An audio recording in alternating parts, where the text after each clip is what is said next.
আসসালামু আলাইকুম। স্বাগত সবাইকে ফেস দ্য পিপল বিতর্কের রিবার্টাল সিরিজের প্রথম পর্বে। সম্প্রতি ফেস দ্য পিপলে কোরআনের সরল পথ ও হাদিস পালনের বাধ্যবাধকতা নিয়ে শায়খ আবদুল্লাহ ইবনে আব্দুর রাজ্জাকের সাথে আমার বিতর্ক বা আলোচনা কয়েক মিলিয়ন মানুষ দেখেছে। এই বিতর্কের বিষয়বস্তু যেহেতু নতুন, তাই বেশিরভাগ শ্রোতাদের কাছেই এই বিষয়ক পর্যাপ্ত তথ্য প্রমাণ বা যুক্তি নাই। তাই অনেকে পূর্ব নির্ধারিত একটা পক্ষ নিয়েছেন এবং সে অনুযায়ী বক্তব্যকে মূল্যায়ন করেছেন এবং প্রতিক্রিয়া দেখিয়েছেন।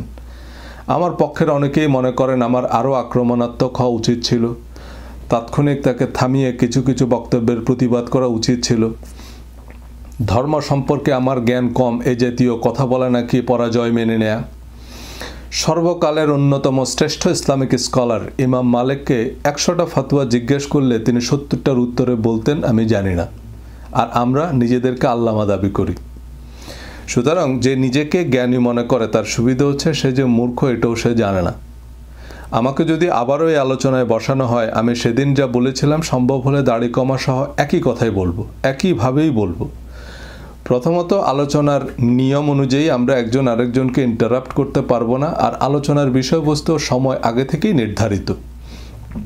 আমি কথা বলার জন্য কম বেশি 1.5 ঘন্টা সময় পেয়েছি, তাতে আমি সবচেয়ে গুরুত্বপূর্ণ পয়েন্টেই কথা বলেছি, সবচেয়ে শক্তিশালী আর্গুমেন্ট, রেলেভেন্ট রেফারেন্সও উপস্থাপন করেছি। আমার জন্য তো আর 40 ঘন্টা সময় বরাদ্দ ছিল না।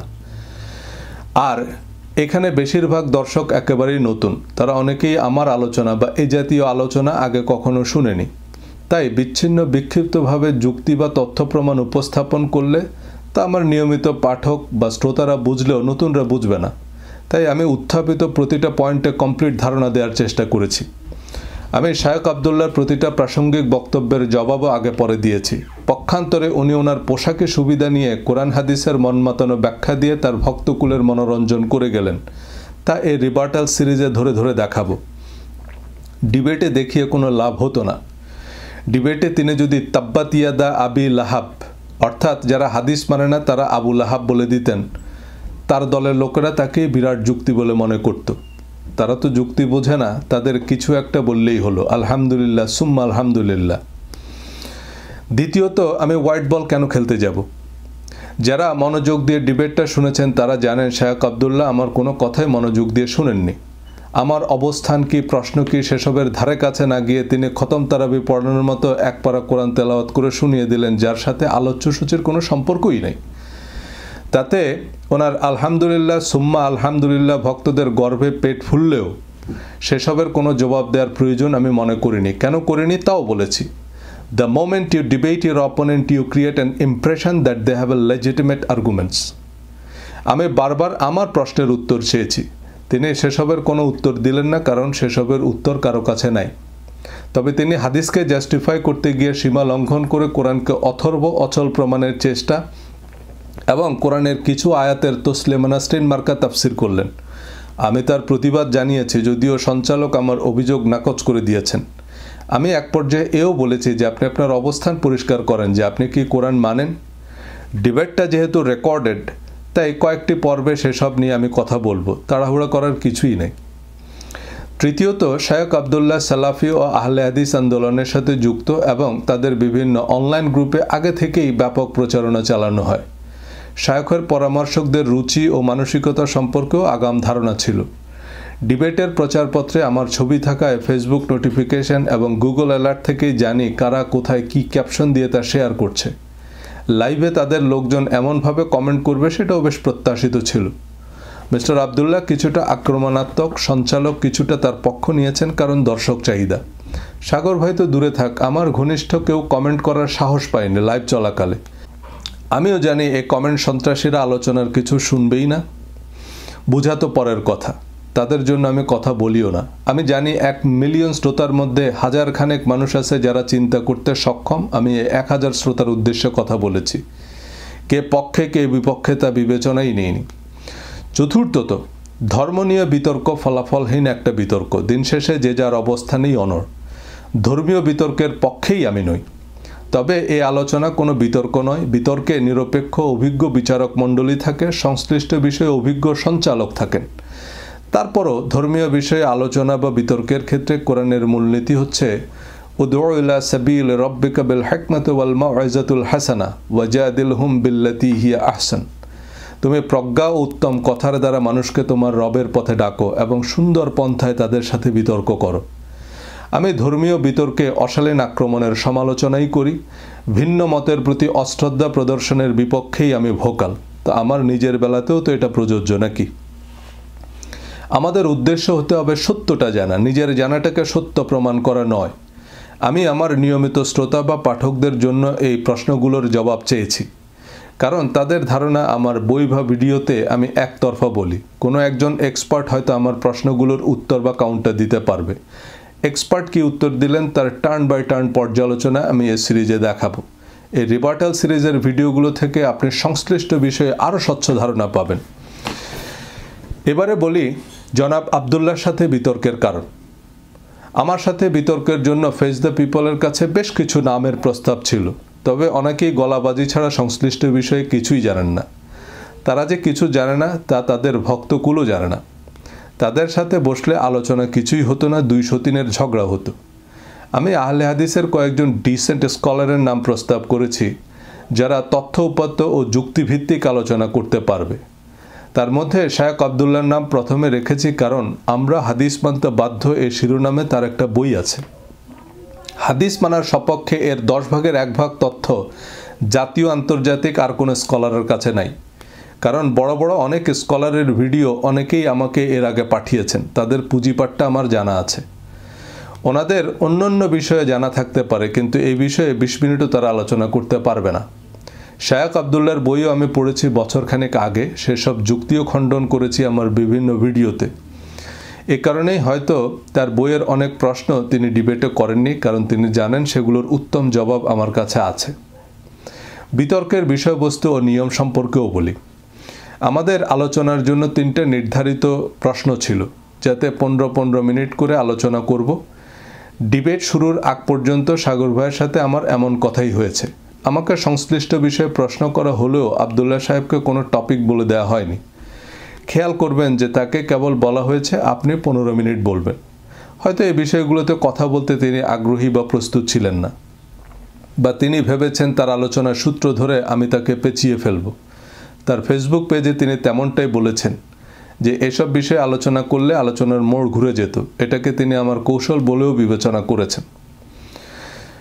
প্রথম আলোচ্য বিষয় ছিল আমার জন্য প্রশ্ন, ধর্ম নিয়ে আপনার বক্তব্য অনেকেই সমর্থন করছেন, আবার অনেকেই আপনাকে কাফেরও বলছেন, কি বলবেন? এক্ষেত্রে আবদুল্লাহ ভাইয়ের জন্য প্রস্তাবিত প্রশ্ন ছিল শিরক, বেদাত ও সহিহ আকীদার নামে অনেক আলেম ওলামাকেও দালাল বা পথভ্রষ্ট বলা হচ্ছে। আহলে হাদিসদের অনেকে গালাগাল করে, কিভাবে দেখছেন?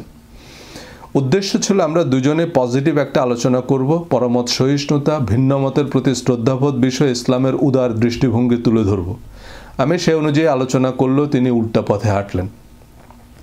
আজকের এই পর্বে আমি এই অংশটুকু রিবার্টাল দিব। মনোযোগ দিয়ে লাইভের আলোচনাটুকু শুনবেন, প্রশ্নের সাথে উত্তর মিলিয়ে নেবেন। আশা করি এখান থেকে কোরআনের সরল পথ ও কথিত হাদিসের গোলকধাঁধা সম্পর্কে ধারণা পাবেন। ওনার জন্য নির্ধারিত প্রশ্নে উনি কেন কোনো কথা বলেননি তা উনি ভালো জানেন। বিতর্কের অংশটুকু দেখার পর বিভিন্ন ফুটেজ সহ আলোচনা করে দেখাবো আমরা যে কোরআনের উল্টা পথে হাঁটি। মনোযোগ দিয়ে শেষ পর্যন্ত দেখবেন, কারণ এই চোরাবালিতে আটকা পড়লে আপনি দুনিয়া আখেরাত দুই হারাবেন। চলুন প্রথমে আমি জনাব সজল আপনার কাছেই আমি যাচ্ছি এবং আপনাকে দিয়ে আমি শুরু করতে যাচ্ছি। অনেকেই ভাবে আপনি একজন নাস্তিক। আসলে ঘটনাটা কি, আপনার অবস্থানটা কি, সেটা একটু ক্লিয়ার করলে পরে। জি, আসসালামু আলাইকুম। ধন্যবাদ সবাইকে যে যেখান থেকে দেখছেন, যে যেখান থেকে শুনছেন, এবং ধন্যবাদ ফেস দ্য পিপলকে। ধন্যবাদ আবদুল্লাহ ভাইকে। আমি আবদুল্লাহ ভাইয়ের আলোচনা শুনি এবং খুব পছন্দ করি। Very decent public speaker and I highly respect his scholarship in hadith. তিনি মদিনা ইউনিভার্সিটিতে পড়েছেন, তিনি দেওবন্দে পড়েছেন এবং হাদিস নিয়ে ওনার বেশ কিছু প্রকাশনাও আছে।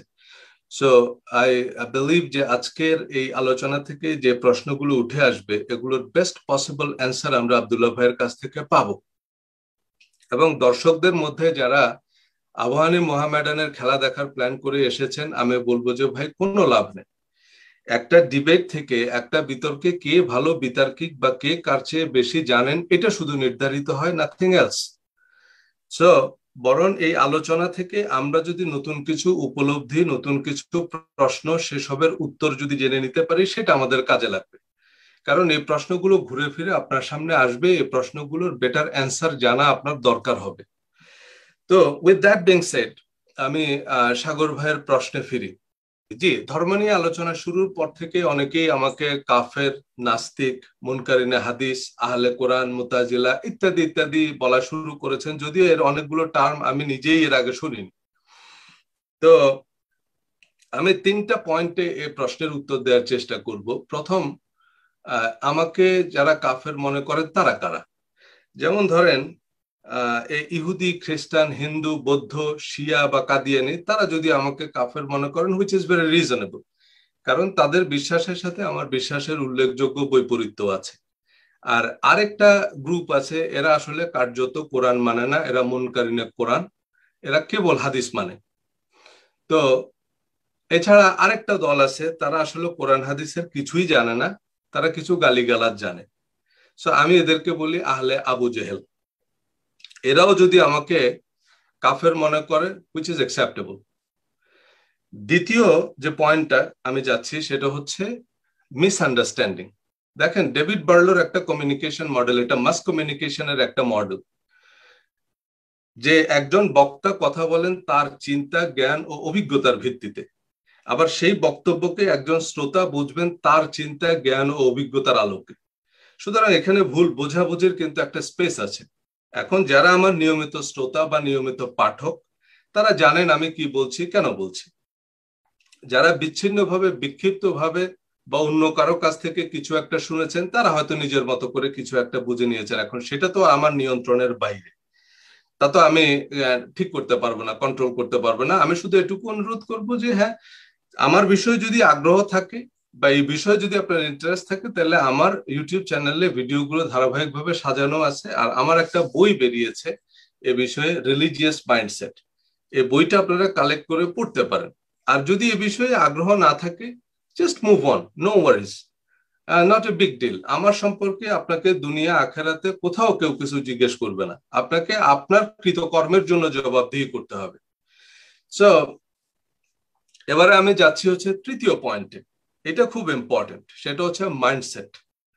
আমরা কে কি দেখবো সেটা নির্ভর করে আমরা কিভাবে দেখব বা কোন জায়গা থেকে দেখব। যেমন এখন নিউ ইয়র্কে হচ্ছে ভর দুপুর, আবার ঢাকায় এখন মধ্যরাত।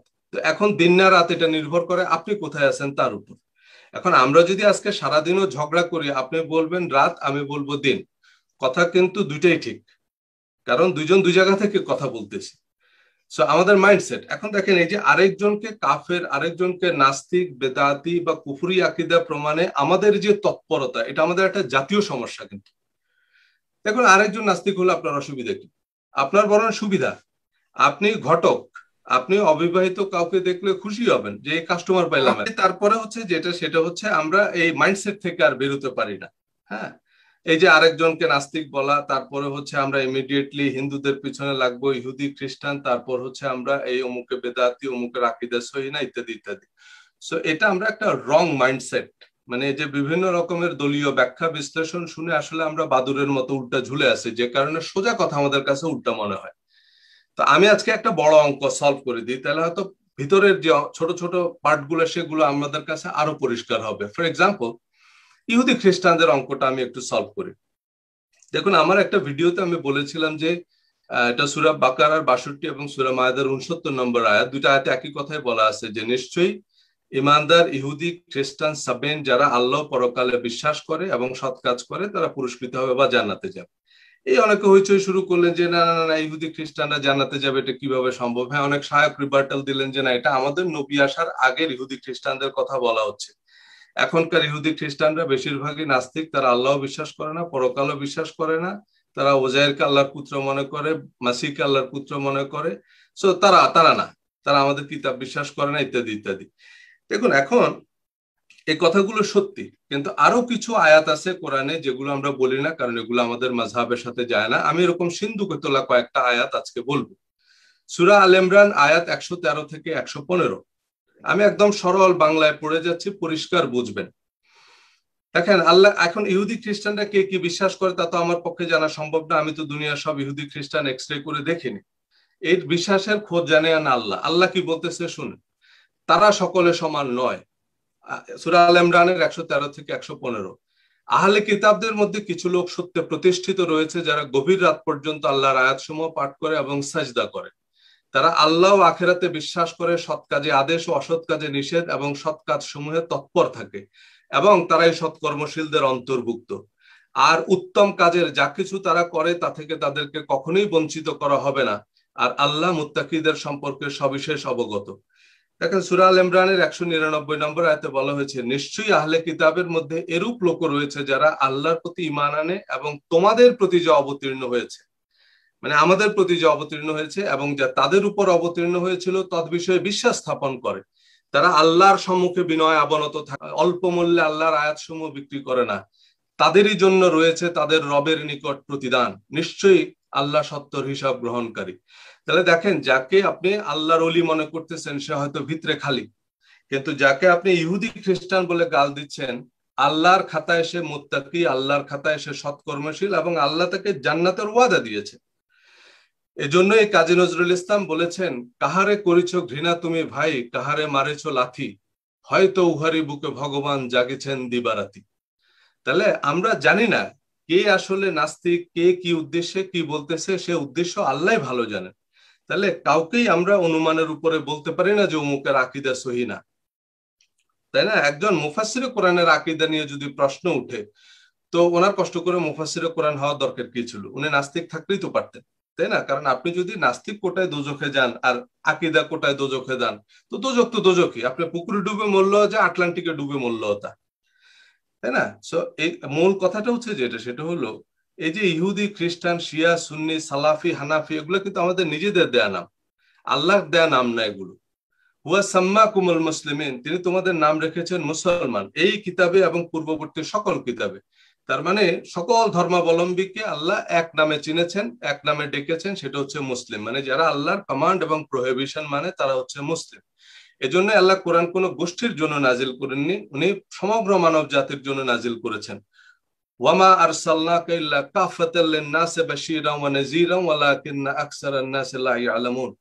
বলতেছে যে হে নবী, আমি আপনাকে সমগ্র মানব জাতির জন্য সুসংবাদদাতা এবং সতর্ককারী রূপে প্রেরণ করেছি, কিন্তু অধিকাংশ মানুষ তা জানে না। অধিকাংশ মানুষ কেন জানে না? কারণ অধিকাংশ মানুষ জানলে হিন্দু মুসলমান দাঙ্গা বন্ধ হয়ে যাবে, ইসরায়েল ফিলিস্তিনের যুদ্ধ বন্ধ হয়ে যাবে। তো এই যে মানুষকে যদি আমরা মানুষ হিসাবে মূল্যায়ন করতে পারি, তাহলেই আপনি দেখবেন ধর্মটা অনেক সহজ। তাহলে দেখবেন আমাদের মধ্যে মত পার্থক্য খুব সামান্য, এমনকি আস্তিক নাস্তিকের মধ্যে দ্বন্দ্ব কিন্তু খুব কম, পার্থক্য কিন্তু খুব কম, দূরত্ব কিন্তু খুব কম। তো প্রথমত এই জন্যই আমি বললাম যে আমি কাউকেই কারো ব্যাপারেই না, আমি কিভাবে বলবো যে আরেকজনের আকীদা সহি না? কারণ উনি কি উদ্দেশ্যে কি মনে করে সেটা করেছেন সেটা তো আমি জানি না। ওনার ভুল হতে পারে, কিন্তু ওনার যে ভুল হচ্ছে সেটা তো আল্লাহ ভালো জানেন। আমি যদি জঙ্গলে হারিয়ে যাই, আমি যদি উত্তর দিক কেবলা মনে করি, আমি কিন্তু ওইদিকে ফিরে নামাজ পড়লেও আমার নামাজ কবুল হবে, কারণ আমি যে ভুল বুঝছি এটা তো আল্লাহ জানে। এখন আমি কি, হয়তো আমার বলায় ভুল থাকতে পারে, কিন্তু আমার ভুলটা তো কে জানে? আল্লাহ জানে। আমি কি উদ্দেশ্যে বলতেছি সেটা তো আল্লাহ জানে। তো আমার যে ভুল হচ্ছে সেটা আল্লাহ ভালো করে জানে, বা আরেকজন কি মনে করতে কি মনে করি কি বলতেছে সেটা কিন্তু আল্লাহ ভালো জানে। এজন্য কাউকেই আমরা এই জাতীয় মন্তব্য করবো না, কারো ব্যাপারে এই জাতীয় মন্তব্য কথা দূরের কথা, এই জাতীয় ধারণাও রাখবো না, কারো ব্যাপারেই না। আমরা হয়তো বলতে পারি যে না, এটার এই অর্থ হতে পারে, তবে অন্য অর্থ হতে পারে, এটার ভিন্ন একটা মিনিংও দাঁড়াতে পারে। আমি এমনটা বুঝছি, আমি এমনটা বলছি। That's it. Thank you. জি, ধন্যবাদ আপনাকে সদর রোশন। প্লিজ আব্দুল্লাহ বিন আব্দুর রাজাক, আপনি বলবেন দয়া করে 15 মিনিট। আসসালামু আলাইকুম ওয়া রাহমাতুল্লাহি ওয়া বারাকাতুহু। আলহামদুলিল্লাহি ওয়াহদাহু ওয়াস সালাতু ওয়াস সালামু আলা মান লা নাবিয়্যা বা'দা। ধন্যবাদ সাইফুর সাগর ভাইকে, এবং আমি আরো স্বাগতম জানাই ভাই সজল রোশনকে আজকের এই অনুষ্ঠানে উপস্থিত হওয়ার জন্য এবং ব্যবস্থা করার জন্য সাইফুর সাগর ভাইকে। যারা যেখান থেকে দেখছেন সবাইকে আমাদের এই গুরুত্বপূর্ণ অনুষ্ঠানে মনোযোগ দিয়ে থাকার জন্য অনুরোধ জানাচ্ছি। প্রথমত, হাদিস বিষয়ে এখন পর্যন্ত সজল রোশন ভাই কিছু স্পষ্ট করেননি তার 15 মিনিটের আলোচনায়। তবে তিনি আহলুল কিতাবদের বিষয়ে দুটি আয়াত পাঠ করেছেন। আমি শুরুতে একটা বিষয় বলিনি এবং লাস্ট পর্যন্ত এই বিষয়টা প্রায়োগিক থাকবে। সেটা হচ্ছে যাদের মধ্যে হাদিস নিয়ে সন্দেহ বা সমস্যা তৈরি হয় তাদের বিষয়ে আমার যতটুকু পড়াশোনা এবং গবেষণা, সেখানে আমি দুটো বিষয় দেখেছি। একটা হচ্ছে হাদিস সম্পর্কে জ্ঞানের এবং জানার অভাব, আর একটা হচ্ছে কোরআনের একটা আয়াতকে নিজের মতো উঠিয়ে আর এক আয়াতের সাথে নিজের মতো ইচ্ছা করে লাগিয়ে দেওয়া, এবং দ্বিতীয় সমস্যা হচ্ছে আয়াতগুলোর শাব্দিক অনুবাদ করা এবং পারিভাষিক অনুবাদকে এড়িয়ে যাওয়া। তো এই দুইটা কথা আপনাদের শুরু থেকে শেষ পর্যন্ত মনে রাখতে হবে, যে আয়াতকে নিজের ইচ্ছা মতো চয়ন করবে এবং সেই ইচ্ছাকৃত চয়নকৃত আয়াতকে আবার ইচ্ছা মতো আর এক আয়াতের সাথে লাগিয়ে নতুন একটা অর্থ সৃষ্টি করার চেষ্টা করবে, যদিও আয়াতগুলো কোরআনে এভাবে আসেনি। ওকে, হাদিস সম্পর্কে জ্ঞানের অভাব, কোরআনের একটি আয়াতকে নিজের মতো উঠিয়ে অন্য একটি আয়াতের সাথে নিজের মতো লাগিয়ে দেয়া, আয়াতগুলোর শাব্দিক অনুবাদ করা, পারিভাষিক অনুবাদ না করা, এ কথাগুলো মাথায় রাখবেন। এই জন্যই আমি বলি আপনি নিজে কোরআন পড়ুন, বুঝে পড়ুন। এগুলো মুখস্থ কথা, যে কারো বেলাতেই প্রযোজ্য এবং কোরআন হাদিস না জানা সমর্থকদের হাততালি পাওয়ার জন্য যে কোনো বিতর্কেই ব্যবহার করতে পারবেন। এগুলো বরং ধর্মের যোদ্ধারদের বেলাতেই বেশি প্রযোজ্য। পারিভাষিক অর্থের নামে তাদের নিজেদের মতামতকেই কোরআন বলে চালিয়ে দিচ্ছে। আল্লাহ তার রাসূলের আনুগত্য করো, এর পারিভাষিক অর্থ হচ্ছে আল্লাহ বুখারীর আনুগত্য করো। অতঃপর বুখারী শরীফে যেহেতু কোরআনের ব্যাখ্যা, তাই কোরআনের আর দরকার নেই। হাদিস সম্পর্কে তখনও পর্যন্ত আমি কিছুই বলিনি। উনি হাদিস বিষয়ে আমার জ্ঞান কিভাবে পরিমাপ করলেন? মুনকারিনে হাদিসদের নিয়ে গবেষণা করে তিনি এ সিদ্ধান্তে পৌঁছেছেন। ধর্মীয় উগ্রবাদ নিয়ে আমার গবেষণা থেকে দেখেছি আল কায়দা সহ বেশিরভাগ সন্ত্রাসী গোষ্ঠী সালাফি মতবাদে বিশ্বাসী। এখন আমি যদি বারবার আল কায়দার উদাহরণ টেনে ওনাকে সন্ত্রাসী প্রমাণের চেষ্টা করি, তার নিতান্তই অশালীন আচরণ করা হতো। বেশিরভাগ সালাফি আল কায়দা বা যে কোনো ধরনের সন্ত্রাস বা উগ্রবাদের বিরোধী। ধর্মীয় সন্ত্রাস দমনে সৌদি সরকারের ভূমিকাও প্রশংসার দাবি রাখে। ওসামা বিন লাদেনের কর্মকাণ্ডের জন্য তার ছেলে মেয়েদেরকেও দায়ী করা যাবে না। কোরআনের একটি আয়াতকে উঠিয়ে নিজের মতো অন্য একটি আয়াতের সাথে নিজের মতো লাগিয়ে দেয়া, এখানে সঞ্চালক হিসাবে কোনো অভিজ্ঞ আলেম থাকলে তাকে থামিয়ে দিতেন যে না, তিনি কোরআনের একটি আয়াতকে নিজের মতো উঠিয়ে অন্য আয়াতের সাথে মিলিয়ে দেননি এবং পছন্দ মতো শাব্দিক অনুবাদও করেননি, স্বীকৃত অনুবাদই পড়েছেন। খুবই প্রাসঙ্গিক এবং পরিষ্কার আয়াত। এর বিপরীত আয়াতগুলো আমি উল্লেখ করেছি যে হ্যাঁ, কোরআনে আহলে কিতাবদেরকে কাফেরও বলা হয়েছে।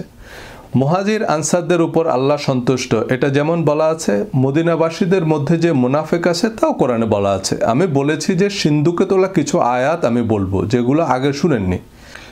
কোরআনের এই আয়াতগুলো তো আমি বানাইনি। অনেকের কাছে মনে হতে পারে এগুলো মনে হয় আমেরিকার কোরআনে আছে। আপনার বাড়ির কোরআন খুলে মিলিয়ে দেখুন সেটা আবার আমেরিকার কোরআন কিনা। এগুলো কোরআনের আয়াত, আপনি তো এই আয়াতগুলো অস্বীকার করতে পারবেন না। তো আহলুল কিতাবদের নিয়ে তিনি এর আগেও তার বিভিন্ন বক্তব্য এবং বইয়ে বলেছেন যে, এবং তা তিনি ক্লিয়ার না করলেও আমি তার বই থেকে পড়ে যতটুকু বুঝেছি যে তিনি এটা বুঝাতে চান যে আহলুল কিতাবরা রাসূল সাল্লাল্লাহু আলাইহি ওয়াসাল্লামের প্রতি ঈমান না আনলেও জান্নাতে যাবে, এটা উনি বুঝানোর চেষ্টা করে।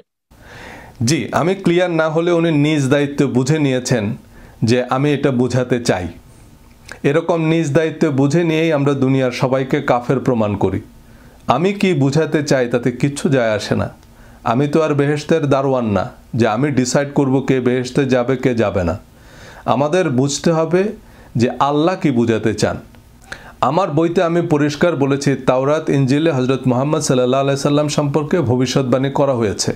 প্রকৃত ইহুদি খ্রিস্টানরা তা বিশ্বাস করে, আর যারা কোরআনকে আল্লাহর কিতাব হিসাবে বিশ্বাস করে তারা হযরত মুহাম্মদ সাল্লাল্লাহু আলাইহি সাল্লামকে অবিশ্বাস করবে কিভাবে?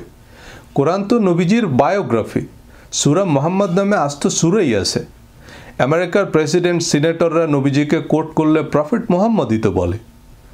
আর আল্লাহ তাদের একাংশকে মুত্তাকি সৎকর্মশীল বলেছে, জান্নাতের ওয়াদা দিয়েছে। তার অর্থ তারা প্রয়োজনীয় সব শর্তই পূরণ করেছে, কিন্তু আপনি কথিত পারিভাষিক অর্থের নামে উল্টো অর্থ করতেই তৎপর। কিন্তু দিন শেষে কাফের প্রমাণ করার এই তৎপরতা কোথায় গিয়ে থামে দেখতে থাকুন। তো এই বিষয়ে আমি যেটা বলবো সেটা হচ্ছে যে উনি যে আয়াতটা লাস্টে পাঠ করলেন ওই আয়াতের মধ্যেও আছে, যেটা উনি সূরা আল ইমরানের 199 নম্বর আয়াত পাঠ করলেন, ওয়া ইম মিন আহলিল কিতাব লামা ইউমিনু বিল্লাহি ওয়া মা উনজিলা ইলাইকুম ওয়া মা উনজিলা ইলাইহিম খাশিঈনা লিল্লাহ এখানেও আল্লাহ বলেছেন আমা উনসিলা ইলাইকুম, এবং আপনার প্রতি যা অবতীর্ণ হয়েছে তার উপর বিশ্বাস স্থাপন করে। তো যখনই কেউ কোরআনের উপর বিশ্বাস স্থাপন করবে তখন অটোমেটিকলি রাসূল সাল্লাল্লাহু আলাইহি ওয়াসাল্লামের প্রতি বিশ্বাস স্থাপন করা জরুরি এবং লাজিম হয়ে দাঁড়াবে। যেহেতু তারা কোরআনকে যদি বিশ্বাস করে তাহলে অটোমেটিক্যালি কিন্তু নবীকে বিশ্বাস করা হচ্ছে, কারণ নবীকে বাদ দিয়ে তো আর কোরআনকে বিশ্বাস করার কোনো সুযোগ নেই, তাই না? তো সেই অর্থেই আমরা ধরে নিয়েছি যে আল্লাহ এটাই বোঝাচ্ছেন যে তারা কোরআনে বিশ্বাস করে মানে তারা নবীকেও বিশ্বাস করে, তারা কোয়ালিফাইড। হ্যাঁ, আর অবশ্যই ইহুদি খ্রিস্টানদের মধ্যে বেশিরভাগই নাস্তিক, এ কথা সত্যি, কারণ আমি আমেরিকায় আছি, আমি তো জানি যে বেশিরভাগই তারা নাস্তিক, এটা 99% বেলাতেই হয়তো প্রযোজ্য। কিন্তু আমি বলতেছি যেটা সেটা হলো একজন তো থাকতে পারে। আর রাসূল সাল্লাল্লাহু আলাইহি ওয়াসাল্লামের প্রতি বিশ্বাস স্থাপনের কথা আল্লাহ সুবহানাহু ওয়া তাআলা বহু জায়গায় স্পষ্ট করেছেন। যেমন সূরা বাকারার 177 নম্বর আয়াতে তিনি বলেছেন, লাইসাল বিররা আন তুওয়াল্লু উজুহাকুম কিবালাল মাশরিক ওয়াল মাগরিব ওয়ালাকিন্নাল বিররা মান আমানা বিল্লাহি ওয়াল ইয়াউমিল আখির ওয়াল মালাইকাতি ওয়াল কিতাবি ওয়ান নাবিয়্যিন। আর সকল নবীর প্রতি যারা ঈমান আনয়ন করবে, তথা যত নবী দুনিয়াতে প্রেরিত হয়েছে তাদের একজনকেও যদি কেউ অস্বীকার করে তাহলে সে নিজেকে মুমিন বলে দাবি করতে পারবে না। বহু জায়গাতেই আল্লাহ সুবহানাহু ওয়া তাআলা যারা যুগে যুগে নবীদের অস্বীকার করেছে তাদের কথা তিনি কাফের হিসেবে উল্লেখ করেছেন। যেমন তিনি বলেছেন, কাযযাবাত আদুনিল মুরসালিন, আদ সম্প্রদায় তাদের নিকটে প্রেরিত নবীকে অস্বীকার করেছে। কাযযাবাত কওম নূহিনিল মুরসালিন, নূহের সম্প্রদায় তাদের নিকটে প্রেরিত নবীকে অস্বীকার করেছে। ঠিক তেমনি ঈসা আলাইহিস সালাতু ওয়াস সালামের ক্ষেত্রে আল্লাহ সুবহানাহু ওয়া তাআলা লম্বা ইতিহাস টেনেছেন যে কিভাবে ঈসা আলাইহিস সালাম তাদের নিকটে গেল, রাসূলান ইলা বানি ইসরাঈল আন্নী ক্বাদ জিতুকুম বিআয়াতিন মির রাব্বিকুম, আমি আল্লাহর পক্ষ থেকে হে বানি ইসরাঈল তোমাদের নিকটে এসেছি, আমার এই এই এই এই মুজিজা আছে। এটা আল্লাহ সুবহানাহু ওয়া তাআলা কোরআনে নকল করছেন।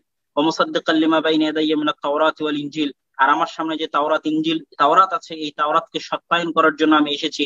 আমি তোমাদের জন্য হালালকে হারাম করব এবং তোমাদের অতীতে যেগুলো হারাম ছিল সেগুলোকে হারাম করব। ওয়াজিতুকুম বিআয়াতিন মির রাব্বিকুম ফাত্তাকুল্লাহ ওয়া আতিউন, তোমরা আল্লাহকে ভয় করো এবং আমার আনুগত্য করো।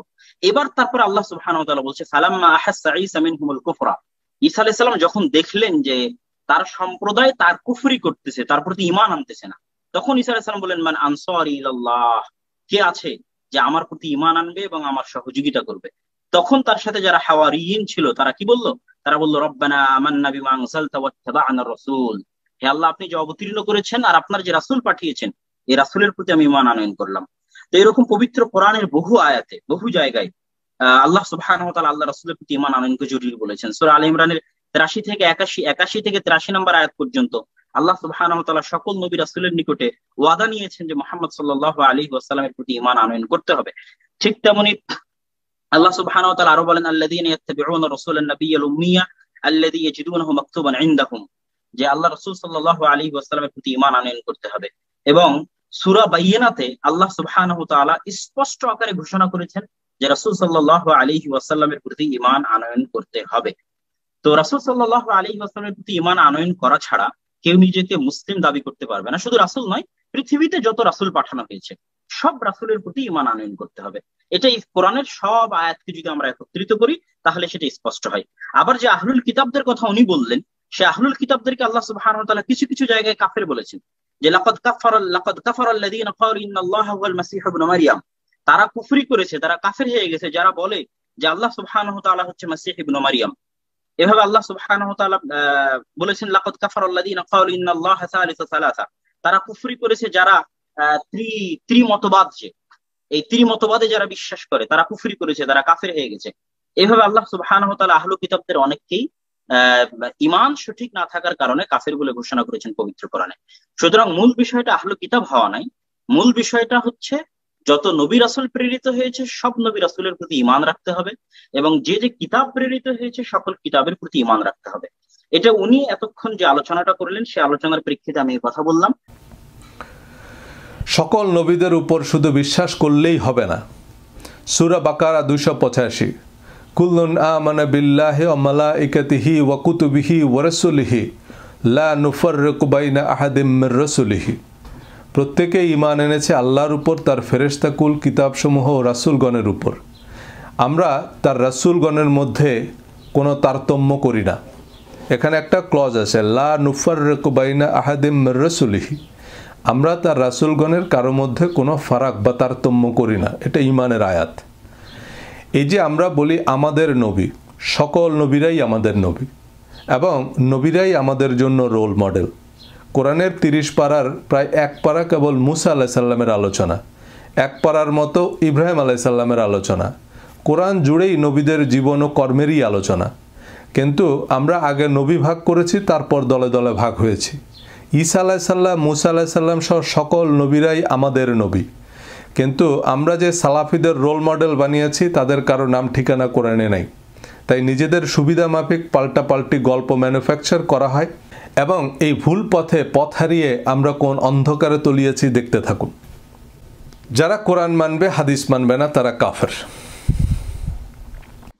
যারা শুধু কোরআন মানে হাদিস মানে তারা কাফের, তারা সম্পূর্ণরূপে কাফের। এদের ব্যাপারে আপনার আর কোনো কথা বলার দরকার নেই, এরা কাফের। কারণ আপনি জানেন যে কোরআন মানলে নামাজ পড়া, শুধু কোরআন মানে নামাজ পড়া যায় না। সালাত কেমন পড়বেন আপনি? কোরআনে কারিমে লেখা আছে নাই। কিন্তু হত্যা করার মসনা আলাদা। হত্যা করার দায়িত্ব রাষ্ট্রপ্রধানের। রাষ্ট্রপ্রধান যদি কোনো দিন ত্যাগের কারণে ব্লাসফেমি আইন প্রয়োগ না করেন তিনি গুনাহগার হবেন। দায়িত্ব হচ্ছে তাদেরকে বুঝানো, তাদেরকে দিন সম্পর্কে বুঝানো, না বুঝলে তাদেরকে সাবধান করা, তাদের সম্পর্কে মানে সাবধান করা, এবং জায়গায় জায়গায় তাদের সম্পর্কে সাবধান করা, তাদের সাথে চলাফেরা উঠা বসা থেকে মানুষকে নিয়ন্ত্রণ করা, এবং তাদেরকে একঘরে করা, তাদের সাথে কোনো রকমের লেনদেন না করা, তাদের সম্পর্কে যে কোনো জায়গায় বলা, এটা আপনার দায়িত্ব, এবং এটা বলে আপনি সওয়াবের অধিকারী হবেন। কোরআন মানলেও যদি কাফের হয়, মৃত্যুদণ্ড হয়, তবে কষ্ট করে কোরআন মানার দরকার কি? যারা কোরআনও মানে না তাদের হত্যা করার দায়িত্ব রাষ্ট্রপ্রধানকে কে দিয়েছে? দেশ, দুনিয়া, সমাজ, সংসার সম্পর্কে ন্যূনতম ধারণাবিহীন এসব বিবেক বিবর্জিত ফতোয়া ইসলামকে গেলার অযোগ্য ঠিকই বানিয়েছে। এই ডিবেটের 3য় পর্বে আমি কোরআন এবং হাদিসের স্পষ্ট বর্ণনায় দেখিয়েছি যে কোরআন সম্পূর্ণ, পরিপূর্ণ এবং একমাত্র অনুমোদিত বিধান। শায়েখ জাকারিয়া যে ফতোয়া দিয়েছেন তার সপক্ষে তিনি কোরআন তো দূরের কথা হাদিসের কোনো রেফারেন্সও দেওয়ার প্রয়োজন মনে করেননি, কারণ তার ফলোয়াররা তাকে আল্লাহ মনে করে, নবীও মনে করে। তিনি বলেছেন আর কোনো কথা নেই। খোদ ইমাম বুখারী বা মুসলিমও এমন জঘন্য বক্তব্য দেয়নি। হাদিস সংকলক ইমামরা বলেছেন তাদের সংগৃহীত হাদিস যদি কোরআনের বিপরীতে যায় তবে তা বাতিল। ফেরাউন বা আবু জেহেলের মতো স্পষ্ট খোদাদ্রোহী হলেই কেউ কথা বলতে পারে যে কেবল কোরআন মানলে সে কাফের। আর ওসামা বিন লাদেনের মতো উগ্রবাদী হলেই কাউকে হাদিস না মানার জন্য হত্যার ফতোয়া দিতে পারে। যারা কোরআনের দণ্ডবিধি মোতাবেক রায় দেয় না, আল্লাহ বলেছেন উলাইকা হুমুল কাফেরুন, তারা কাফের। এটা আল্লাহর ফতোয়া। কোরআনের কোন আয়াতে লোকমুখে শোনা হাদিস মানার অনুমতি দেওয়া হয়েছে? আর শায়েখ জাকারিয়াকে সব হাদিস মানেন? সৌদি রাজদরবারের অনুমোদিত হাদিস ছাড়া তিনি মানেন না। তর্কের খাতিরে আবদুল্লাহ সাহেব এক পর্যায়ে দাবি করলেন যে তিনি শিয়াদের হাদিস মানেন, কিন্তু শায়েখ কি বলেন শুনেন। শিয়াদের সাথে বিবাহ জায়েজ হবে কি? না ভাই, শিয়াদের সাথে বিবাহ জায়েজ নেই।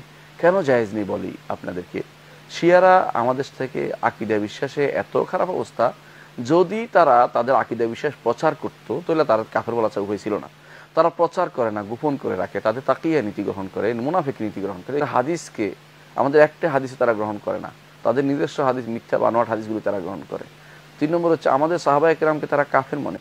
এদের আমাদের হাদিসগুলোর ব্যাপারে তাদের মূল কথাই হচ্ছে একটা হাদিসে গ্রহণযোগ্য না। বুখারী, মুসলিম, আবু দাউদ, তিরমিজি, ইবনে মাজাহ আছে, যত হাদিসের কিতাব আছে একটা তারা গ্রহণ করে না। তাদের কিতাব আছে, হাদিসের নাম দিয়েছে আল কাফি, তাদের নাম দিয়েছে আল ইস্তিবসার, এগুলি তাদের কিতাবের নাম। এগুলি থেকে তারা রসুল কাফি ওই জাতীয় বই থেকে তারা না, এগুলি সবগুলি হচ্ছে মিথ্যাচার, এগুলো সহিহ হাদিসের নাম গন্ধ নাই সেগুলোর মধ্যে। এদের সাথে আমাদের কোনোভাবেই কোনো মিল হতে পারে না। এদের সাথে আমাদের বিয়ে শাদী কোনো সম্পর্ক রাখা যাবে না, এদেরকে ভালোবাসা যাবে না, এদেরকে ঘৃণা করতে হবে অন্তর থেকে, মন থেকে। এরা মুসলিম নয়, মুসলিমের মধ্যে এরা একটি বিস্ফোরা এবং তারা ক্যান্সার, মুসলিম কমিউনিটির জন্য তারা ক্যান্সার। এদেরকে পৃথিবী থেকে এদেরকে নিশ্চিহ্ন করা একটি ঈমানদারের দায়িত্ব। এদেরকে পৃথিবী থেকে এদেরকে নিশ্চিহ্ন করা একটি ঈমানদারের দায়িত্ব। এদেরকে পৃথিবী থেকে এদেরকে নিশ্চিহ্ন করা একটি ঈমানদারের দায়িত্ব। শিয়ারা কাফের।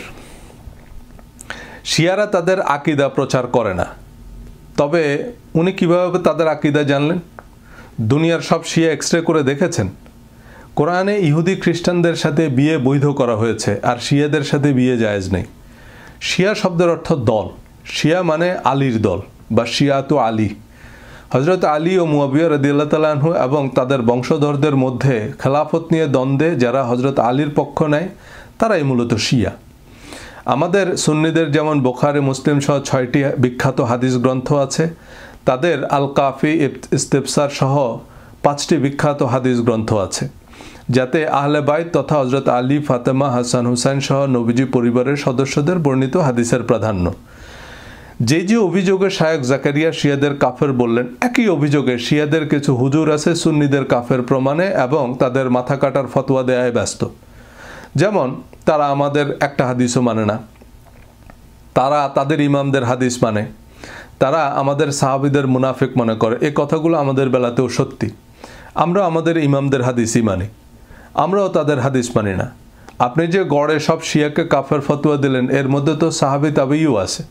সালফে সালেহিনদের অর্ধেক তো হযরত আলী রাদিয়াল্লাহু তাআলা আনহুর পক্ষে ছিলেন। হযরত আলীর পক্ষে যারা ছিল সব কাফের নাকি? প্রথমত, শিয়াদের মধ্যে যেমন প্রান্তিক শ্রেণী আছে যারা বিষাদ সিন্ধুকে ধর্মগ্রন্থ মনে করে, আমাদের সুন্নিদের মধ্যেও এমন শ্রেণী আছে যারা নিয়ামুল কোরআনকে কোরআন মনে করে। শিয়াদের সম্পর্কে আগ্রহ থাকলে তাদের স্কলারদের কাছ থেকে শুনবেন তারা কি বিশ্বাস করে, কেন করে। আর আগ্রহ না থাকলে জাস্ট মুভ অন। আপনাকে শিয়াদের সম্পর্কে কিছু জিজ্ঞেস করা হবে না, আপনি কি বিশ্বাস করেন, কেন করেন তা জিজ্ঞেস করা হবে। উমাইয়াদের দমন নিপীড়নের মুখে হযরত আলী পক্ষে অনেক সাহাবী সুফিজমে ঝুঁকে পড়ে। বর্তমানে বিভিন্ন সুফি তরিকাগুলো হযরত আলী রাদিয়াল্লাহু তাআলা আনহুর সমর্থক। এ কারণে সুফি তরিকা, দরগা, মাজার মানে ওয়াহাবিদের কাছে শিরক। এছাড়া কথিত সহি আকীদার হাজারটা শর্ত তো আছেই। মাওলানা রুমি, ইমাম গাজ্জালিও ওনার আকীদার পরীক্ষায় উত্তীর্ণ হতে পারেননি। আমরা তো গোনাই পড়ি না। তারপর প্রশ্ন করেছেন, ইমাম গাজ্জালির ইহয়া উলুমুদ্দিন কি পড়া যাবে? শেষ জীবনে এসে তিনি লিখেছেন ইহয়া উলুমুদ্দিন। এর আগে কিমিয়া শাহাদাত লিখেছেন, এটা পড়াই যাবে না। কিমিয়া শাহাদাত না হইয়া কিমিয়া শাকাওয়াত হওয়া উচিত, মানে দুর্ভাগ্যের পরশমণি হওয়া উচিত, সৌভাগ্যের না হয়ে। তারপরে লিখেছেন শেষে তিনি ইহয়া উলুমুদ্দিন লিখেছেন। এই সময় লেখার সময় তার কাছে হাদিসের ভান্ডার ছিল খুব কম, এই জন্য তার দোষ দেই না আমরা, যতটুকু তার জ্ঞান ছিল অতটুকু তিনি লিখেছেন। কই ইমাম গাজ্জালি আর কই পাতিলের তলি। এসব কিছুর পর শুনেন আর কি কারণে আপনি কাফের এবং মৃত্যুদণ্ডের হুলিয়া নিয়ে ঘুরছেন। নামাজ যদি একেবারেই না পড়ে সে কাফের হয়ে যায়, একেবারেই পড়ে না এই লোক কাফের হয়ে যাবে, ইজমা সবার মতেই। কিন্তু যেই ব্যক্তি পড়ে আর ছাড়ে, এই ব্যাপারে আলেমদের মধ্যে দ্বিমত হয়েছে। ইমাম আবু হানিফা রাহমাতুল্লাহ বলেন যে তাকে শেফা শেখ তো কোনো সন্দেহ নেই, তবে তাকে ধরে রাখতে হবে, জেলে আটকে রাখতে হবে, যতক্ষণ নামাজ পড়ে তখন তাকে ছাড়া যাবে না। এর বিপরীতে 3 ইমাম তাকে কাফের বলেন। ইমাম শাফিঈ এবং মালিক রহমতুল্লাহ আলাইহি বলেন যে তাকে হাদ্দান কাফের হিসেবে হত্যা করা হবে।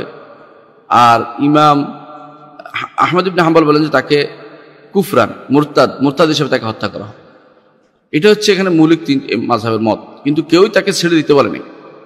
নামাজ না পড়লে কাফের, তাকে হত্যা করতে হবে এ বিষয়ে তিনি কোরআন হাদিসের কোনো রেফারেন্স দেওয়ার প্রয়োজন মনে করেননি। তিনি নিজেই কোরআন এবং হাদিসে এমন কথা নাই। এগুলো ইমাম শাফিঈ, ইমাম হাম্বলের মতামত। তার মানে আল্লাহ তার রাসূলের অনুমোদন ছাড়া ইমাম হাম্বলও মৃত্যুদণ্ডের বিধান দিতে পারবেন। বাস্তবে ইমাম হাম্বল, ইমাম শাফিঈও এমন মতামত দেননি।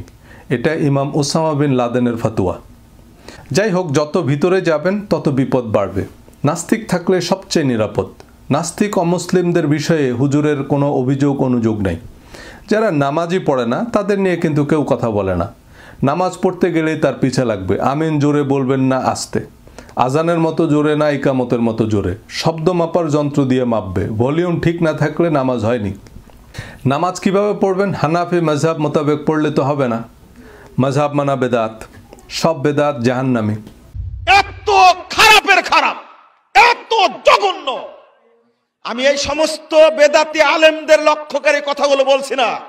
এদের যদি স্পেশালি আল্লাহ হেদায়েত দেন তো হেদায়েত পাবে, না হলে আবু তালেবের মতোই মারা যাবে। এরা আবু জাহালের মতোই মারা যাবে, এরা উতবার মতোই মারা যাবে, এরা ফেরাউনের মতোই মারা যাবে, এরা নমরুদের মতোই মারা যাবে। এদের কপালে হেদায়েত থাকলে হেদায়েত দিবেন আল্লাহ, দোয়া করে আল্লাহ হেদায়েত দাও। আর যদি না হেদায়েত পাই তাহলে ফেরাউন নমরুদের মতো একটা মারা যাবে। যত বড় পাগড়ি হোক, পাগড়ি যত বড়ই হোক, আল খেল্লা যতই বড়ই হোক না কেন, আমি এই সমস্ত পীরে মুগা ইবলিস শয়তানের এজেন্টদের সম্পর্কে কথা বলবো না। যারা তাদের অনুসরণ করে সাধারণ মানুষ তাদের বিবেকের কাছে প্রশ্ন রেখে দেয়। শুধু নামাজের জাল হাদিস নিয়ে উনি ডিকশনারি সাইজ একখানা বই লিখেছেন। আমাদের দেশের মূলধারার মাদ্রাসাগুলোতে হানাফি মাযহাবের বই পড়ানো হয়।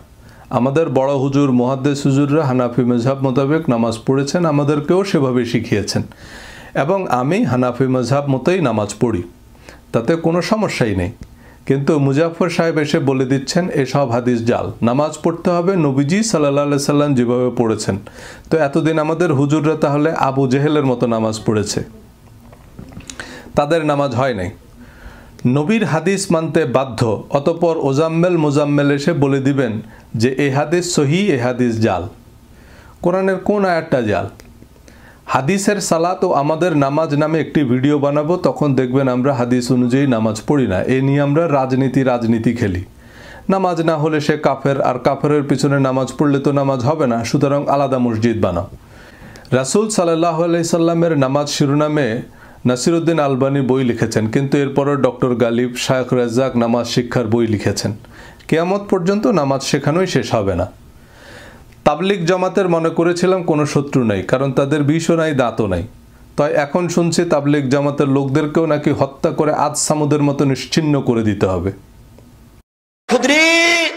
আলী শোনো, পূর্ব দিক থেকে কতগুলি লোক বের হবে, তারা এত বেশি সালাত আদায় করবে, তোমাদের সালাত তাদের কাছে কিছুই না।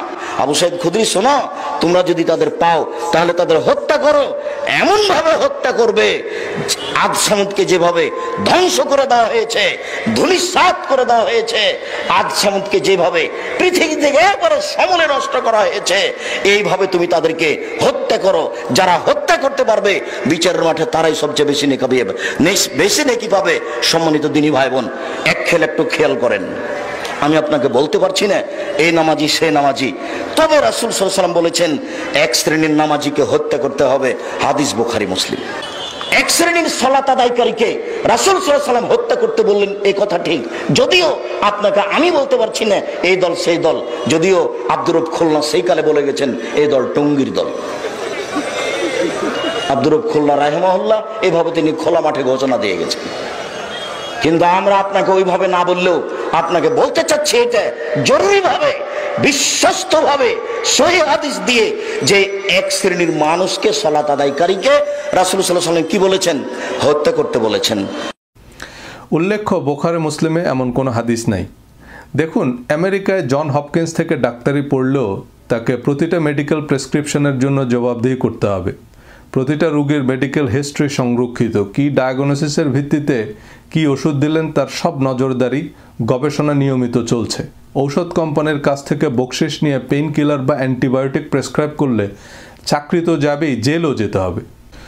যত বড় শায়কই হোক না কেন, মুখে যা আসবে তা বলা বন্ধ করতে ইসলামিক ফাউন্ডেশনকে দায়িত্ব নিতে হবে, কারণ মানুষ ডাক্তারদের মতো এসব শায়কদের অন্ধ অনুসরণ করে।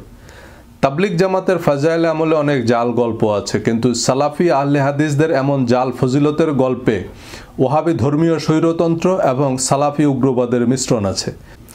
এসব বিষয়ে সাবধান না থাকলে দুনিয়া আখিরাত দুই হারাবেন। হাদিস মানার নামে দিন শেষে তাদেরকে খোদা না মানলে আপনি পূর্ণ ঈমানদার নন, তাদের ব্যাখ্যা না মানলে আপনার আকীদা সহি নয়। Next is what?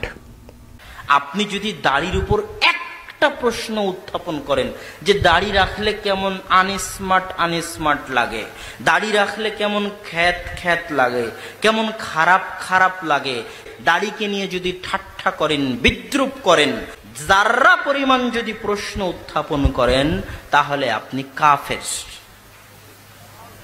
আমার চ্যালেঞ্জ থাকলো, আপনি কাফের। আপনার জানাজাও পড়া হবে না, আপনার কাফনও হবে না, আপনার দাফনও হবে না, মুসলমানের গোরস্থানে আপনার মাটিও হবে না। যে ইমাম আপনার জানাজা পড়াবে ওই ইমামেরও কাফের হওয়ার সম্ভাবনা আছে। যে ইমাম গোসল দিবে, দাফন করাবে, গোরস্থানে মাটি দিবে, তারও কাফের হওয়ার সম্ভাবনা আছে। দাড়ি রাখা সুন্নাত বললে হবে না, দাড়ি রাখা কি চিহ্ন, শেআর। কিছু চিহ্ন আছে মুসলমানের, শেআরুল মুসলিমিন। আপনি যে মুসলমান তার পরিচয়, আপনি যে মুসলমান তার শেআর, সেই রকম কিছু শেআর আছে যে আপনি মুসলমান। এই শেআর গুলোর একটা হচ্ছে যে আপনার মুখে দাড়ি, যে আপনি মুসলমান। যদি না থাকে তাহলে এটা বোঝা যাবে না যে আপনি মুসলমান, না হিন্দু, না খ্রিস্টান, না ইহুদি, না বৌদ্ধ, এটা বোঝা যাবে না। দাড়ি রাখা হচ্ছে শেআর, এবং শেআর বাস্তবায়নের জন্য রাষ্ট্র ক্ষমতায় যে থাকে সে যুদ্ধ করতে পারে। দাড়ি না রাখলেও কাফের। দাড়ি না রাখলে সে কাফের, এটা শায়খ ইবনে তাইমিয়ার হাদিস। হাদিসে বলা আছে তোমরা মুশরিকদের বিরোধিতা করো, দাড়ি বড় করো, গোপ ছোট করো। তো একজন মুশরিকের নাম বলেন যার দাড়ি ছিল না। Google ইমেজে Abu Jahl, Abu Lahab, Jewish rabbi লিখে সার্চ দিলেই দেখবেন বিরাট লম্বা লম্বা দাড়ি সবার। এগুলো অবশ্য বিভিন্ন সিনেমায় আবু জেহেলের চরিত্রে যারা অভিনয় করেছে তাদের ছবি। যাই হোক, সব ধর্মের মানুষরাই দাড়ি রেখেছে, আবার অনেক ধর্মগুরুরাও এখন রাখছে না। তাহলে দাড়ি রাখলে মুশরিকদের বিরোধিতা হয় কি করে? এটা একটা পরস্পর বিরোধী হাদিস। নবীজির মতো একজন প্রজ্ঞাবান মানুষ এমন কথা বলতে পারেন না। মালয়েশিয়া, থাইল্যান্ড, ফিলিপিন্স, চীন, জাপান, কোরিয়া এসব অঞ্চলের বেশিরভাগ মানুষের দাড়িই নেই। তো তারা তো মুসলমান হয়ে কোনো লাভ নেই, মুসলমানের চিহ্নই তো নেই। সার্টিফিকেট না পাইলে পরীক্ষা দিয়ে আর লাভ কি? যাদের গাল ভর্তি দাড়ি আছে তারা ইসলাম ধর্মের মালিক। দাড়ি কি লেফটেন্যান্ট জেনারেলের ব্যাজ? লেফটেন্যান্ট জেনারেল ছাড়া কেউ পড়তে পারবে না বা দাড়ি রাখতে পারবে না? এটা তো চুলের মতোই, না কাটলে লম্বা হয়। দাড়িকে নবীজির সুন্নায় তারাই বানিয়েছে যারা নবীজির প্রকৃত সুন্নাহ অনুসরণের যোগ্যতা বা ইচ্ছাই নাই। তারা চিন্তা করে দেখলো যে এই একমাত্র যোগ্যতা যা আমরা অর্জন করতে পারবো, এজন্য আমাদেরকে কিছুই করতে হবে না। কিন্তু কোরআন হাদিসে সাহাবীদের জীবনীতে এত হাজার হাজার বিধি নিষেধ উপদেশ থাকতে দাড়ি নিয়ে কেন এত কড়া অবস্থান? এগুলো মূলত তাদের নিজ নিজ দলীয় প্রধানের সুন্নত। যেমন মোহাম্মদ বিন আব্দুল ওয়াহাব স্কার্ফ মাথায় দিতেন, ওয়াহাবি শায়করা স্কার্ফ পরে।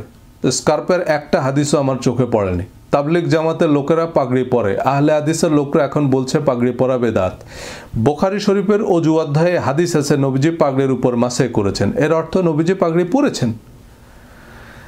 এভাবেই দেওবন্দিরা তাদের আলেমদের সুন্নত, জাকির নায়কের ভক্তরা তার সুন্নত মানে।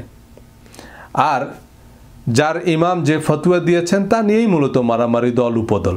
অনেক স্কলার বলছেন দাড়ির সাথে ধর্মের কোনো সম্পর্ক নাই। আরেকজন বলবেন দাড়ি দূর থেকে দেখা গেলেই হবে, আরেকজন বলবেন দাড়ি কাটলে তার কল্লা কেটে ফেলতে হবে। এবার ওনার মুরিদরা হুজুরের ফতোয়া অনুযায়ী আমল করবে, হাদিস অনুযায়ী নহে। দাড়ি নিয়ে সাম্প্রতিককালের আহলে হাদিসদের এত কড়া অবস্থান কারণ এরদোয়ানের দাড়ি নেই। মুসলিম বিশ্বের খলিফা হওয়ার দৌড়ে তিনি সৌদি আরবের সম্ভাব্য প্রতিপক্ষ।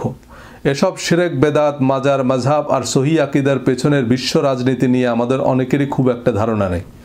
চলুন একটু ধারণা নিই। মুসলিম বিশ্বে এখন তিনটা প্রধান ব্লক: সৌদি আরব, ইরান এবং তুরস্ক।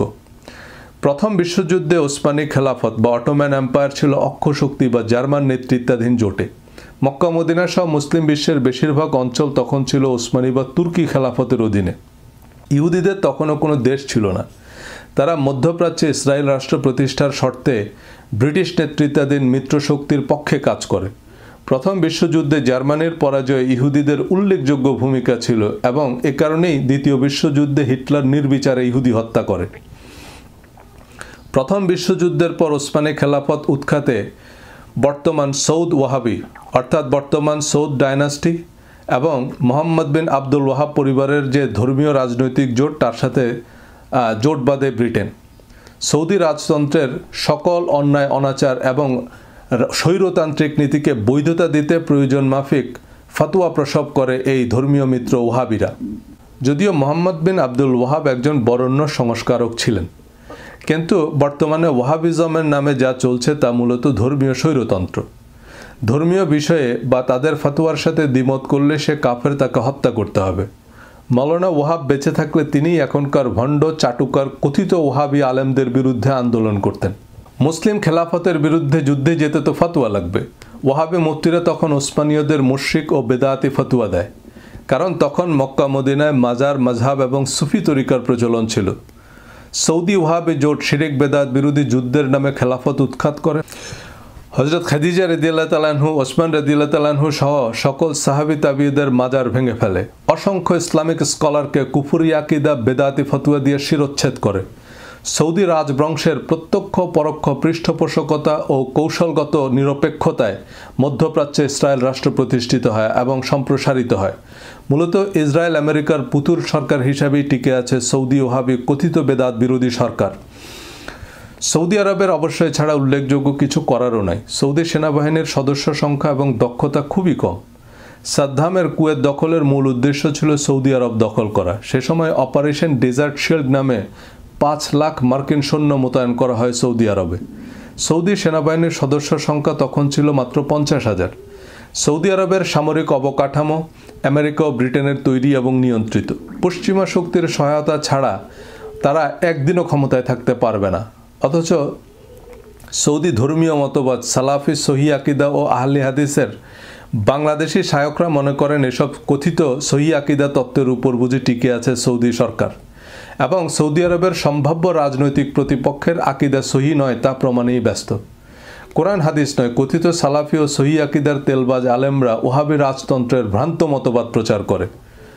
1922 সালে অটোম্যান সাম্রাজ্যের পতনের পর 1923 সালে সেকুলার রাষ্ট্রের অভিযাত্রা শুরু করেন Mustafa Kemal Ataturk. Recep Tayyip Erdogan তুর্কি খেলাফতের পুনর্জাগরণের ডাক দেওয়ার মধ্য দিয়ে মুসলিম বিশ্বের খলিফা হওয়ার দৌড়ে নেমেছেন। বিপুল পরিমাণ মিডিয়া বাজেট, স্কলারশিপ এইড, আয়া সফিয়া, উর্তুগুল সিরিজ নানাভাবে মুসলিম বিশ্বে এরদোয়ান বিপুল পরিমাণ ভক্ত তৈরি করে। এরদোয়ান এখন নিজেকে ইমাম মেহেদি ঘোষণা করলে লক্ষ লক্ষ মানুষ তার পিছনে ছুটবে। আপনার স্বামীর সন্তানকে আপনি ধরে রাখতে পারবেন না, কিন্তু শেষ পর্যন্ত গুলিগালা খেয়ে মরা ছাড়া লাভের লাভ আর কিছুই হবে না। এই এখনই অনেকে বলা শুরু করেছেন 2024 সালের মধ্যেই ইমাম মেহেদি আত্মপ্রকাশ করবেন। এই 2024 সালের ইমাম মেহেদি হচ্ছেন এরদোগান। এ পর্যন্ত প্রায় 3000 ইমাম মেহেদি এসেছেন পৃথিবীতে। লক্ষ লক্ষ মানুষ প্রাণ দিয়েছে ইমাম মেহেদির পিছনে ছুটে। প্রতিটা দেশই চায় অন্য দেশে তাদের অনুগত একটা গোষ্ঠী থাক। এটা আন্তর্জাতিক রাজনীতির বৈধ চর্চা। বাংলাদেশে এই দৌড়ে সৌদি আরব এগিয়ে। তুর্কিদের উত্থান, ইরানের তৎপরতা বাড়ার সাথে সাথে সৌদি সালাফিরা তাদের আকিদা, মাযহাব, মানহাজ ভুল প্রমাণে উঠে পড়ে লেগেছে। যাই হোক, এগুলো আমাদের হুজুরদের অবুঝ মনের কল্পনা। আন্তর্জাতিক রাজনীতিতে ধর্ম একটা উপকরণ মাত্র, এবং ধর্ম জাতীয় আন্তর্জাতিক রাজনীতিতে এ কারণেই বিবেচিত হয় যে ধর্মাবলম্বীদের বেশিরভাগ শিশুর মতো বিচার বুদ্ধিহীন, তাই তাদের সামনে কলা বা মূলা কিছু একটা ঝুলাতে হবে। এই রাজনীতিতে যদি আপনার কোনো ভাগ থাকে তাহলে আলাদা কথা, কিন্তু আপনার উদ্দেশ্য যদি হয় আল্লাহর সন্তুষ্টি, তাহলে আল্লাহর কিতাব না পড়ে এসব দলীয় সঙ্গীত শুনে আরেকজনের কল্লা কাটতে গিয়ে আপনি দুনিয়া আখিরাত দুই হারাবেন। এগুলো শুধু কোরআন বিরোধী নয়, হাদিসেরও বিরোধী। সহিহ বুখারী হাদিস নম্বর 38, রাসূল সাল্লাল্লাহু আলাইহি সাল্লাম বলেছেন, নিশ্চয়ই দিন সহজ সরল, কাজেই তোমরা মধ্যম পন্থা অবলম্বন করো এবং আশান্বিত থাকো, এবং সকাল সন্ধ্যায় ও রাতের কিছু অংশে আল্লাহর সাহায্য প্রার্থনা করো। দ্বিতীয় সেগমেন্টে আমি আমার ধর্মীয় আলোচনার উদ্দেশ্য এবং কোরআন হাদিস বিষয়ে আমার অবস্থান পরিষ্কার করব। বিপরীতে জনাব আবদুল্লাহর উত্তর পর্যালোচনা করব। আশা করি সাথে থাকবেন।